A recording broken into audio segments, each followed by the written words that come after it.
Sono nato fortunato perché c'è il bicarbonato, già mi ero preoccupato che sarà questa forte acidità che mi prende sempre qua, tutte le volte che mi incontro con tua mamma.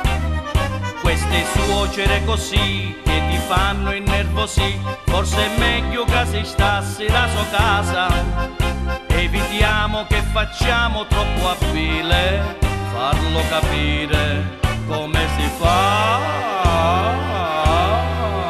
Sciavallasso ogni mattina insomma, fino alla sera ne hanno tempo per sbarrare. Me ne vado perché c'ho troppo da fare, tutti sti chiacchieroni voglio più assoffare. Che vuol dire lei è fatto un po' così, e all'antica c'ama a dire sempre sì. Mi maritavo per starmene tranquillo, ma tomata aveva bisogno di un pupillo. E a mia suocera la voglio bene assai, ma fosse meglio non la incontrare mai.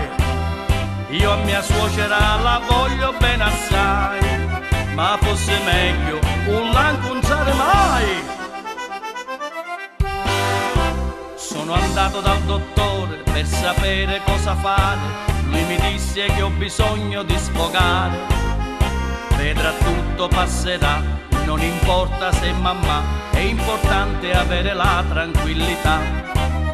Gliel'ho detto anche a mia moglie, vede cama a combinare, continuano questo passo se mammare.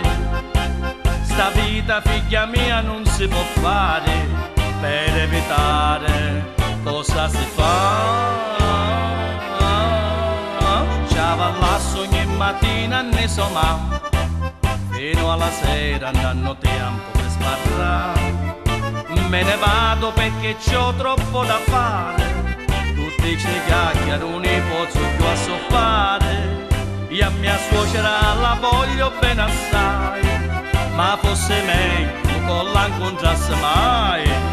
Io a mia suocera la voglio bene assai, ma fosse meglio che la incontrasse mai.